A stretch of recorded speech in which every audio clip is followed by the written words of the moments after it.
of the day with Ray. Hello, my friends. Hey, the first thing I want to do is wish everybody a happy Valentine's Day. As I told you yesterday, this week we're going through the OEM's third quarter numbers. Today, Ricoh's at bat, and we're going to share Ricoh's third quarter numbers. We got 9 months worth of numbers, revenue and profit. And folks, I got to ask Ricoh a question. You can see I put a quote right on the Sharp Interactive board from our friend Albert Einstein. And the quote goes like this: "The only mistake in life is a lesson not learned." The only mistake in life is a lesson not learned. I got to ask Ricoh a question. Have you learned your lesson? Have you learned the lesson that running around and trying to grow through acquisitions doesn't necessarily work out? As far back as the year 2000, Ricoh went on a shopping spree. What were they buying? They bought Lanier Worldwide. They bringing together Gestetner and Savin. They went out and bought Icon. They went out and bought numerous dealers. And then what happened in 2017? In 2017, they sold back all the Icon distribution to dealers. They had a $1.72 billion impairment charge. And they shed themselves of cost. They exited because they couldn't get all the synergies to come together, obviously. And they got rid of all of that because the costs were killing them. And now, here we are in the year 2023. Over the last couple of years, we saw Ricoh run around buying up IT services space, big in Europe, buying up software companies, buying up, trying to grow revenue by buying up assets. And at the end of the day, I got to ask the question, have you learned your lesson from before? Because I don't think you have. As I watch Ricoh buy up all the services companies, I'm really thinking about Konica. If you look at Konica Minolta, you look at Ricoh, they're the two biggest in the space that are doing this. And quite honestly, they're like the worst performing around operating profit on a consistent basis. And no one in the world recognizes Ricoh or Konica as some IT services company. Now, they might think that people do, but they don't. They don't. They recognize both of those companies as manufacturers, Japanese conglomerates. In our industry, those friends of mine that sell, supply, and service print equipment, we recognize Ricoh as a manufacturer of print equipment. We don't recognize Ricoh as some IT services company. And even when Ricoh went to the whole world and said they were going to focus more on services, it was going to represent more of their revenue than the products, what did they do? They ran around and said, oh, we didn't mean to say that, because they made the industry so upset. And at the end of the day, I don't believe that a manufacturer can sell things they don't make. It's not logical. Manufacturers want to manufacture things. That's what they want to do. And I believe that Ricoh's making a big mistake running around buying up all these services companies. And if you look at their operating profit, it doesn't appear to be helping them. And so one last time, the question is, have you learned? Have you learned your lesson? Maybe something's going to be different this time? Let's jump on the Sharp Interactive board. I want to share more of my thoughts on this. First thing we want to do is talk about Ricoh's top line revenue number for the 9 months for the FY ending March of 2023 was $11.6 billion. Their operating profit is $301.3 million. 2.6% above the line. But at the end of the day, it's not 4 or 5 or 6%. And I know over the last year or so, last year and a half, 2 years, it's been a struggle. It's been a struggle with all the things that are going on in the world around us.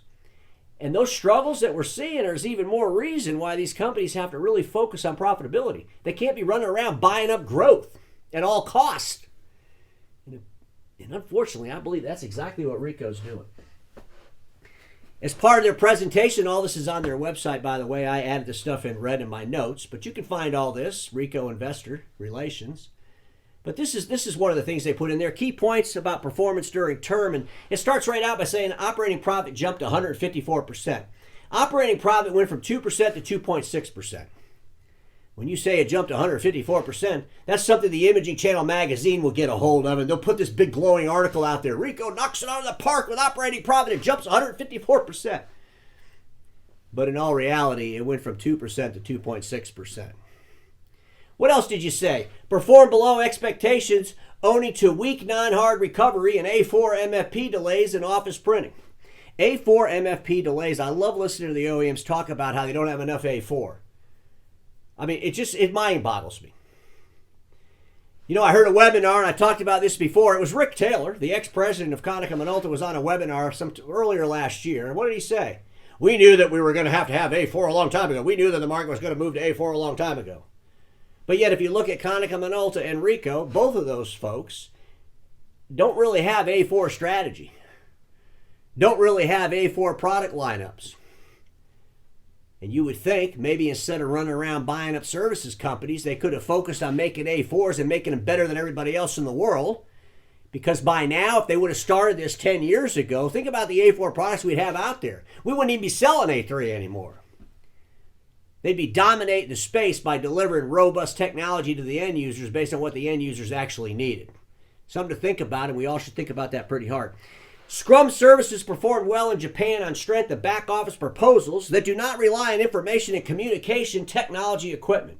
They're all excited over there. They're selling a lot of these Scrum packages in Japan. And, you know, I need more details on these Scrum packages, but I'm going to tell you this. As the world moved to the cloud, especially during the global pandemic, we saw a lot of subscription sales out there. I mean, a lot of MSPs around the world their revenue was growing. They're getting all excited because they're selling all these subscriptions on software like 365 and Zoom licenses and all this stuff. And they're getting all excited about it. But at the end of the day, there's no profit in that. It's pass-through dollars, and I'm hoping that Ricoh's not getting all excited about selling software that other people own. You get a little bit more excited talking about the softwares that you own as Ricoh. But even some of those softwares, are they pretty much outdated? Are they really going to help you go to the future profitably?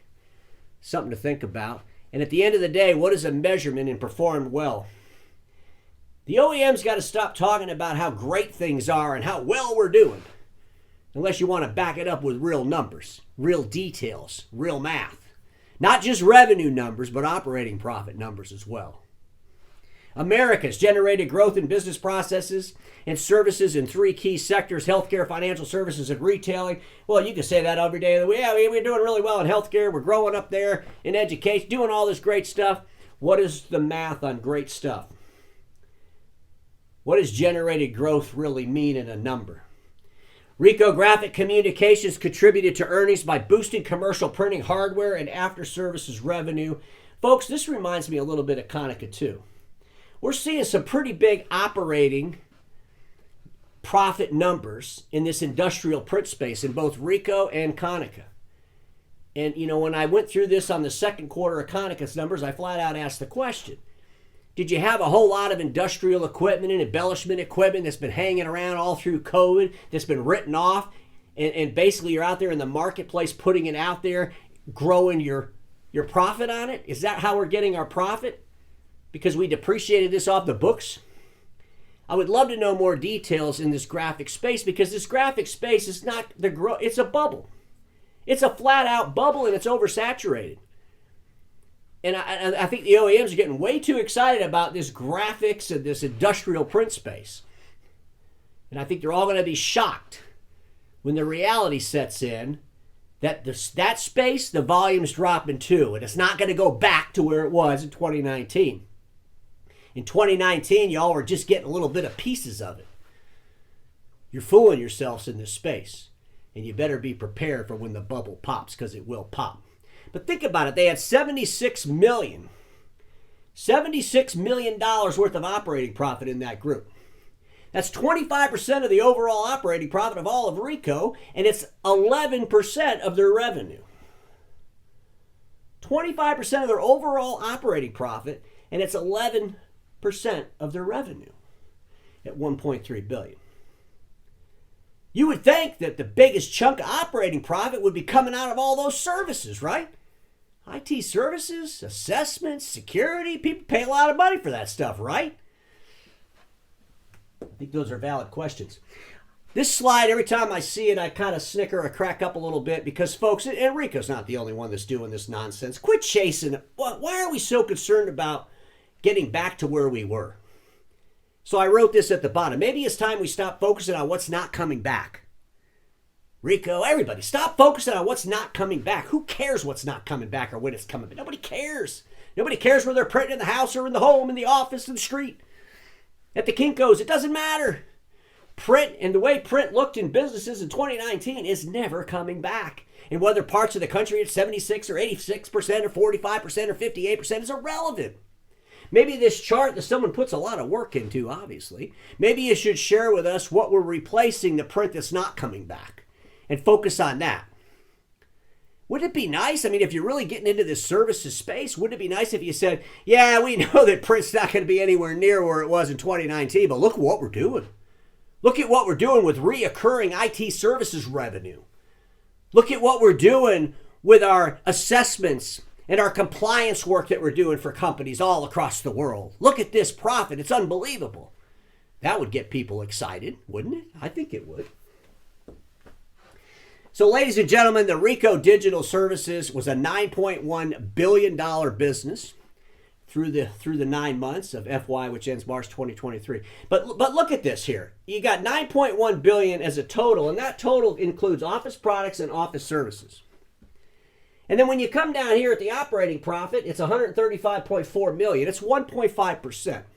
And what Ricoh doesn't tell you is how much operating profit is in the office services piece. How much operating profit is in the office products piece. They lump them together. And until they separate them out, they're not really managing success of services. They're hoping by lumping it together, it kind of all works out. Here's the reality. Manufacturers, they go into the marketplace and they could really chase a revenue number. They could focus on a revenue number of a product they're manufacturing. You know why they can do that? Because they truly understand with great detail the cost to get what they manufacture to the end user. They know it perfectly. And so they would tell, their focus would be, we're going to get to $15 billion because they knew if they got to $15 billion, all that profit would follow right behind them. Unfortunately, as Ricoh and our friends at Kana have gotten so scattered with their deliverable and so many different cost centers, they're treating all these services the same way they were treating the product they manufactured, in my opinion, and they're chasing this revenue number, and here's what's happening. The profit is coming behind them, but it's at 1.5%. And going into the future, the turmoil that we're all going into, we got to have more profit than that. There's no room for a big hiccup. There's no room for a mistake. Ricoh, have you learned your lesson? Because you did all this before. And you did it with a core deliverable of print. Can you really pull this off? Let's look at the revenue around the country. In Japan, office services was $1.6 billion. In Americas, it was $778.4 million. In Europe, it was $1.1 billion. These are all in dollars. And folks, I got a couple of questions here. They say that sales of acquired companies climbed 23%. Yes, I'm very skeptical on that. Why is it when Ricoh, they're not the only one, they go out and buy up these companies. A lot of our asset sales are probably depressed companies and went up there, gobbled them up because they got a great deal on it and they thought they were going to take this company, go into the marketplace and do all these wonderful things and make all kinds of money. But when they buy all these companies, it's always undisclosed amount. But yet they can broadcast to the whole world that the revenues climbed 23%. Well, until you tell us that, you got to tell us what that really is. Why can't you list all the companies you bought? What the revenue was the day you bought it? What the revenue is right now? What the operating profit is on each one of those deliverables? What was the EBIT on those companies that you bought when you bought them? Maybe you should start sharing some of that if you're going to go ahead and say they all grew 23%. Because that's a pretty specific number, which means you must know the other numbers I'm asking for. Maybe this was a time you should have just said, oh, everything's going great, they're growing. But you actually put a number there. And it's kind of silly to me without the details. So remember, Ricoh, they told the whole world that they were going to be more focused on services, and office digital services would represent more business than the products, than the printers. Remember that? That was so exciting for Ricoh. Their stock went up and everything. And then they ran around and told everybody they made a mistake because people got all upset. Status quo freaked out. Ricoh, here's the deal. You could get rid of all your manufacturing, just outsource it to another OEM, focus on going into the marketplace, delivering IT services and all the stuff that goes around services, project work and infrastructure work and all that stuff. You could go ahead and do that. but I don't believe you can do both. And you sure as hell can't have product-centric people driving the bus on services. When the leader for Ricoh went on and did that interview and talked about how they were kicking off new A3s and don't freak out, we're not getting out of print and all that kind of stuff, that just told me, and probably a whole lot of the world, that you're not really ready to articulate how you're going to go into the marketplace with services profitably and beneficial to Ricoh, the company. Because if you truly understood that, that leader would have went on that interview and gave all those details. Oh, quit freaking out about the print. We all know that print's going to decline. We're never going to go back to the 2019 numbers. And what Ricoh's doing is we're doing this, this, and this. And if we do this, this, and this is the outcome of that. But they didn't do that. They ran around and told the world what they're comfortable telling them. Because they understand print. But yet they want the whole world to believe that they're actually going to move into the services business profitably? Folks, it's very susceptible. So let's look at this office services category. 3.6 billion of the total of 9.1 billion. Office products was 4.9 billion. Office services was 3.6 billion. Let's look at the breakout of the services. 1.3 billion in IT infrastructure, hardware and software. What kind of hardware? How much hardware is in that 1.3 billion, and what is that hardware as it relates to services? I think that's important to know. More importantly, what's the operating profit of that? We don't know. Let's just lump it all together and hope it works out. 725 million in IT services, including maintenance and outsourcing. Is that like reoccurring revenue on services only? What maintenance are you talking about? What's the operating profit? 656 million in applications. Are we out there selling software licenses? We got like a 2% markup on because we think if we sell them the software license, they'll print more. What exactly are we doing in that space? What's the operating profit? 682 million in business processes. 233.6 million in others. So ladies and gentlemen, this is the problem. The print world understands the cost around print. Everybody can figure that out pretty easy. But when you start lumping in all these services and all these aspirations around IT and all this service stuff and all these softwares and the scanning softwares and all the things that Ricoh's been out there gobbling up, DocuWare and other products, we got to understand what that really means to your bottom line. Because I got to tell you something.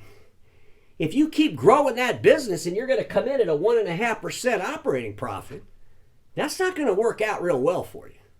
Not at all. Especially during the turbulent times that we're all in right now. So ladies and gentlemen, Ricoh Graphic Communications, 1.3 billion. I shared this at the beginning of the episode. 76 million, 10% operating profit in an oversaturated marketplace. Y'all know how I feel about that. I think it's a big balloon ready to pop. Let's look at this other. This other category, 586 million in revenue, had a loss of 32.7 million in operating profit. And in this group is where they have that Fujitsu scanner. And they talk about how the synergies are coming together. I bet you Ricoh's thinking, I wish they would have came together profitably, so I'm not really sure what they're talking about, what synergies are coming together. But, you know, when they bought that Fujitsu scanning division, I was a little bit, I wasn't real excited about that. I did a video on that. Panasonic, they got rid of their scanning business because they realized that people aren't going to scan near as much as they ever did before. And most MFPs out there could probably do most of the scanning the world needs. There are some verticals, I get it. There are some verticals that need heavy-duty scanners. But I'm thinking maybe Ricoh thought everybody was going to put a scanner in their house because of all the work from home. I hope not. But at the end of the day, it's not proven out to be very profitable. So what are the issues with that going forward? They should probably explain that a little bit more. And folks, let's just talk about this Ricoh Industrial Solutions. I love this. It says right here, sales again rose a bit less than expected. Here's what I'll tell you. Stop growing sales in Ricoh Industrial Solutions. Because in this category, if you look on your financials, it's been a consistent, pretty much a loss, a miserable thing for you all to be doing. You had 651.3 million in top line revenue for the 9 months, and you got 3.8 million in losses. So it might be just a good thing to stop growing that business until you figure out how to control your cost a little bit better. Just saying. So ladies and gentlemen, I just want to end it with this. I put some things together here. I got this slide over here to remind us, quit trying to figure out where we are from where we were. because we're thinking backwards. We need to think forward. Who gives a crap what we were doing in 2019? I can't wait for the first OEM to stand up there and say, we don't care what the hell was going on in 2019. We're focused on 2025. I can't wait for the first leader to be in a meeting at an OEM and the OEM starts talking about where the print volume is compared to where it was in 2019, and that person stand up and say, get out of the room, we don't care. Tell us where we're going profitably in the year 2025. And Ricoh, and I'll also caution Konica on this, cloud subscriptions are growing. And you might go out there and sell cloud software applications. That's a growing business, but in most of the cases, unless it's a homegrown software, and you do have some of those, but if you're just reselling software applications to customers, that's not a good future for you. Because sooner or later they'll figure out they could probably go right to the software provider themselves and cut you completely out of it. And you're not going to make any money. And right now you're probably only making 3 or 4 or 5% at the most anyway. Something to think about and think about hard. And over here we got all the awards that Ricoh won. I thought it was a little interesting down here at the bottom. PFU retains #1 market share in scanner category for 13th straight year. Does anybody really care? And at the end of the day, where that sits, that group, what was it? Operating profit of $3.8 million loss. So maybe being #1 scanner is not really relevant in today's world. That's what I'm thinking. I also want to share this with you. This was out of a news article, and this was published in March of 2018. Ricoh to book a $1.72 billion impairment loss as North America business slumps. Before the COVID, before the pandemic, you know. Now, at the end of the day with Ray, me was screaming about the A4 revolution back then. But when you think about it, what? 18 years of growth through acquisitions in the core deliverable of print. 18 years worth of growth through acquisitions. Boom, we're done. Ladies and gentlemen, if you don't fix this, and when I say you, I mean Ricoh and Konica are the two biggest in the space getting into this IT space. If you don't fix and are able to clearly define the operating profit and how you're moving your companies into that space that makes sense, I believe, well, we're going to see some more impairment charges.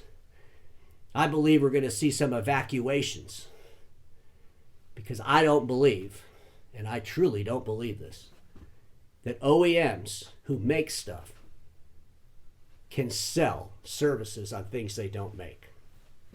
Just some things to think about, my friends, because we all know this. Status quo is the killer of all that'll be invented. Don't get stuck in status quo, and I'll see you.